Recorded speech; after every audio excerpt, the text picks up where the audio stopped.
नमस्कार दोस्तों। अमेरिकी राष्ट्रपति डोनाल्ड ट्रंप ने अपनी दूसरी पारी पहले कार्यकाल की तरह ही नाटकीय ढंग से शुरू की है। जी हां, स्वैग से करेंगे खुद का स्वागत। इस अंदाज में ट्रंप ने अपनी दूसरी कार्यकाल की शुरुआत करी। आपको याद होगा 2017 में, जी हां, 2017 में ट्रंप 1.0 की शुरुआत कथित तौर पर मुस्लिम प्रतिबंध के साथ में हुई थी और ट्रंप 2.0 का आगाज भी अवैध विदेशी नागरिकों की वापसी और टैरिफ में बढ़ोतरी के साथ हुआ है। जी हां, आपको याद होगा कि किस तरह से 5 तारीख को, जी हां 5 फरवरी को, जिस दिन भारत की राजधानी दिल्ली के अंदर विधानसभा चुनाव की वोटिंग हो रही थी, उस समय जी हां हमारे जो प्रवासी भारतीय वापस हमारे भारत के अंदर लौटे थे, उनके हाथों में जी हां हथकड़ी थी और पैरों में जंजीरें थी। और उसके चंद घंटों पहले दोस्तों को याद होगा किस तरह से कोलंबिया जैसे छोटे देश ने जी हां ट्रंप के बारे में हुंकार भरी थी कि इस अवस्था में हम अपने कोलंबिया वासियों को जी हां रिसीव नहीं करने वाले। और कोलंबिया के देश ने अपना पर्सनल प्लेन भेज करके अपने तमाम जितने भी दोस्तों कोलंबिया वासी थे उनको अपने देश वापस लेके आए सम्मानपूर्वक। लेकिन हमने इस हथकड़ी में अपनों को अपना लिया और इस तरह से कहीं ना कहीं मैं कह सकता हूँ कि वर्तमान की केंद्र सरकार के ऊपर एक सबसे बड़ा क्वेश्चन मार्क रेज हो रहा है, क्योंकि ऐसी अवस्था में जो हमने अपनों को रिसीव करा है, इस तरह से हमारे अपनों का और जो हमारे प्रवासी वापस आए हैं इंडिया में, उन सबका मनोबल बुरी तरीके से धराशायी हुआ है। सो गाइस, 13 तारीख को डोनाल्ड ट्रंप और पीएम मोदी जी के बीच में मीटिंग है, आपको बखूबी याद होगा। और दोस्तों, क्या इस दिन PM Modi ji Donald Trump से ये रिक्वेस्ट करेंगे कि आप जितने भी हमारे प्रवासी भारतीयों को वापस भेज रहे हो हमारे भारत, प्लीज़ ऐसा मत करो, हथकड़ी या फिर जंजीर का इस्तेमाल मत करो। आपको क्या लगता है? वीडियो को पॉज करके आप मुझे कमेंट जरूर करिएगा। सो गाइस, फिलहाल अवैध प्रवासियों की चर्चा फिर कभी करेंगे।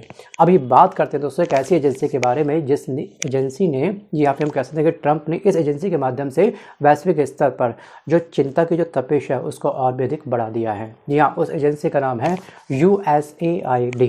सो गाइस, अमेरिका ने अपनी इंटरनेशनल डेवलपमेंट एजेंसी USAID के अधिकतर कर्मचारियों को छुट्टी पर भेज दिया है। जी हाँ, और इसके जो लोग विदेशों में काम कर रहे थे उन्हें महीने भर में वापस लौटना होगा। जी हाँ, इस तरह का ऐलान भी डोनाल्ड ट्रंप के द्वारा कर दिया गया है और साथ ही 90 दिनों तक विदेशी सहायता पर भी रोक लगा दी है। सो गाइस, एक्चुअली USAID है क्या, इसके बारे में हम बात करेंगे चंद मिनट बाद।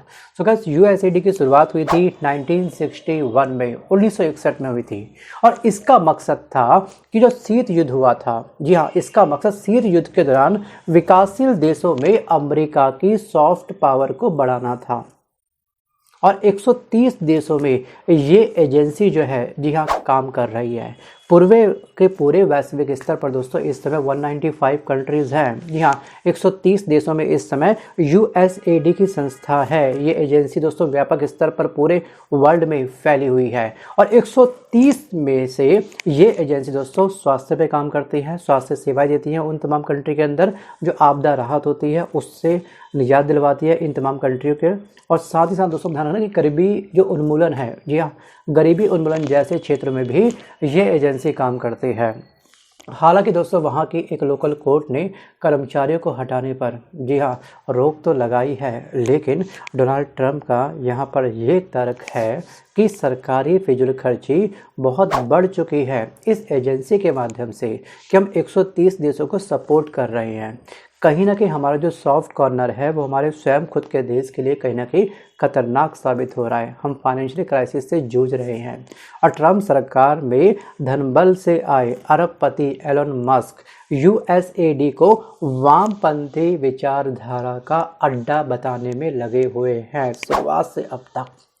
सो गाइस, वो यहाँ तक दावा कर रहे हैं कि ये एजेंसी CIA के गुप्त मिशन और जैविक हथियारों की रिसर्च में पैसा लगाती है। मतलब कि कहीं ना कहीं दोस्तों जो एलन मस्क है उन्होंने इस एजेंसी के ऊपर, USAID के ऊपर निशाना साधा है अप्रत्यक्ष रूप से। और ट्रंप प्रशासन के इस कदम से इतना तो साफ हो गया है कि राजनीति में इंसानियत की जगह कम होती जा रही है। सो गाइस, USAID जो संस्था थी 130 देशों के दोस्तों जो हेल्थ में सहायता करती है, डिजास्टर आपदा राहत देती है, गरीबी उन्मूलन में सहायता करती है, अब ये संस्था अगर बंद हो जाती है तो 130 देशों का एक बहुत बड़ा नुकसान होने वाला है। या फिर हम कह सकते हैं कि राजनीति में इंसानियत की जगह फुर हो चुकी है। सो गाइस, अब उनका ये फैसला न केवल अमेरिका की सॉफ्ट पावर को कमज़ोर करेगा, बल्कि उन देशों को भी मुश्किल में डालेगा जो इस मदद पर बहुत अधिक निर्भर होते हैं। देखिए, 130 देशों की संख्या कोई छोटी मोटी संख्या नहीं है। दोस्तों, भारत में भी USAID के बहुत सारे कार्यक्रम वर्तमान समय के अंदर चल रहे हैं। जी हाँ, डोनाल्ड ट्रंप के द्वारा लिया गया ये जो फैसला है इस एजेंसी को बंद करने का, उसका इम्पैक्ट जो 130 देशों पर पड़ने वाला है नकारात्मक, उन 130 देशों के अंदर दोस्तों हमारा देश भी क्या है, सम्मिलित है। सो गाइस, इंडिया में स्वास्थ्य, जल और स्वच्छता और जलवायु परिवर्तन से जुड़े बहुत बड़े बड़े प्रोजेक्ट दोस्तों USAID पर क्या थे, पूरी तरीके से हमारे डिपेंड थे। और 2024 में जी हाँ, USAID ने भारत में करीब 1214 करोड़ रुपए की मदद दी थी। सोचिए, इतनी बड़ी सहायता इस एजेंसी के माध्यम से भारत को प्राप्त होती थी इन तमाम प्रोजेक्ट को रन करने के लिए। और वैसे ही दोस्तों हमारी इंडिया, आपको पता होगा कि इंडिया की GDP मात्र 6.4% रहने वाली है इस बार। लास्ट ईयर के कंपैरिजन में हमारी GDP काफ़ी खतरे में बनी हुई है। वो अलग बात है कि जुमले कुछ गढ़े जाएंगे कि हम लोग संभालने का प्रयास कर रहे हैं GDP को, तो शायद मुझे लगता है कि आने वाला समय बताएगा कि हम लोग GDP पे उभर पाएंगे 6.4 से अधिक, या फिर हम लोग और डाउन होंगे। सो गाइस, हालांकि भारत का स्वास्थ्य बजट जो USAID की फंडिंग के मुकाबले काफ़ी बड़ा है, जो हमारा खुद का सेपरेट बजट है वो इसकी मदद से काफ़ी अधिक है। लेकिन अगर हमको और अधिक मदद मिल जाती है USAID के माध्यम से, तो हमारा जो स्वास्थ्य है उसको और अधिक मजबूती मिलती थी। सो गाइस, फिर भी USAID की फंडिंग पर रोक से खासकर जी हाँ HIV और TB जैसी बीमारियों से जुड़े कार्यक्रम जी हाँ अब कमज़ोर पड़ सकते हैं। और भारत में आपको याद होगा कि भारत में WHO, यूनिसेफ जैसे संगठन पहले से ही अपने कार्यक्रमों को यूपी और बिहार जैसे राज्यों तक सीमित कर रहे हैं। और दोस्तों, सीमित करने की सबसे बड़ी वजह या फिर WHO की एक सबसे बड़ी मजबूरी भी है। जी हाँ, वो मजबूरी ये है कि WHO के पास में दोस्तों अमेरिका की तरफ से जो अब अनुदान आना था, जी हाँ, उस पर डोनाल्ड ट्रंप के द्वारा फुल स्टॉप लगा दिया गया है। जी हाँ, अमेरिका का कहीं ना कहीं WHO से मन खट्टा हो चुका था। आपको याद होगा कि 2020 से लगातार जी हाँ अमेरिका के तमाम जितने भी राष्ट्रपति थे, जो बाइडेन उस दौरान थे जिस समय कोविड वायरस जी हाँ चाइना के वुहान शहर से रिलीज़ हुआ था। और यहाँ पर उस समय जो बाइडेन का कहना ये था कि इसकी खबर WHO को पहले से थी। जी हाँ, जिस समय ये वुहान की लैब से रिलीज़ हुआ था और WHO ने तमाम सभी देशों से इस बात को लंबे समय तक छुपाए रखा। जब इस वायरस ने त्राहिमाम जैसी स्थिति पूरे वर्ल्ड के अंदर करनी स्टार्ट कर दी, उसके बाद में WHO ने इसे पैंडेमिक घोषित किया। तो कहीं ना कहीं हम कह सकते हैं कि WHO का, ठीक है, WHO से अमेरिका का जो राष्ट्रपति है या फिर अमेरिका देश का हटना, ये सबसे बड़ी वजह थी। और जब WHO के पास में अनुदान ही नहीं होगा तो आखिरकार अन्य देशों के अंदर फिर अन्य राज्यों के अंदर उनकी हेल्प कैसे कर सकता है। बिना पैसों के दोस्तों कुछ नहीं हो सकता। जी हाँ, ना नौमन तेल होगा ना राधा नाचेगी, हम ये कह सकते हैं। ठीक है, WHO के साथ अभी ऐसी स्थिति बनी हुई है। सो गाइस, वैसे भारत का पहले से ही ये रुख था कि हम किसी पर भी डिपेंड नहीं होंगे, हम दूसरे देशों से जी हाँ खास तौर पर हेल्थ को लेकर के सहायता नहीं लेंगे।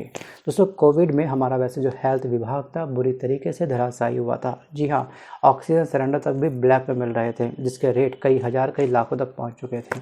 सोचिए। तो गाइस, उससे हमें ये सीख मिलती है कि हमको डिफेंस के साथ साथ में अपने हेल्थ को लेकर के भी काम करना चाहिए।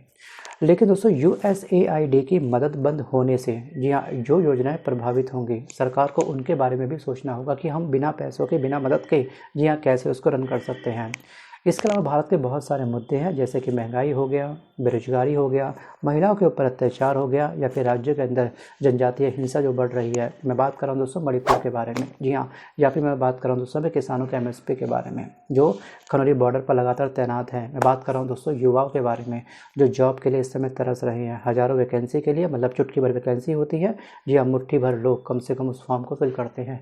अब कोई भी फॉर्म देखिएगा, ग्रुप D का देखिएगा, ग्रुप C का देखिएगा, अब कोई भी फॉर्म देखिए जिसमें बड़ी संख्या में लोग आवेदन या फिर लोग अप्लाई करते हैं। तमाम पहलुओं को ध्यान में रखते हुए वर्तमान की केंद्र सरकार क्या इन तमाम मुश्किलों से जी हाँ आम जनता को उबार पाएगी, ये बताएगा आने वाला समय। तो गाइस, खैर सवाल ये भी बनता है कि क्या ट्रंप प्रशासन ने ये जो फैसला लिया है USAID एजेंसी को बंद करने का, जी हाँ, ये फैसला अमेरिका के हित में है, या फिर दोस्तों ये एक और ट्रंप का कोई राजनीतिक स्टंट है। आपको क्या लगता है? वीडियो को पॉज करके आप मुझे कमेंट जरूर करिएगा। सो गाइस, आज के इस वीडियो में बस फिर इतना ही। मिलता हूँ जल्द अपने वीडियो के साथ, तब तक के लिए धन्यवाद।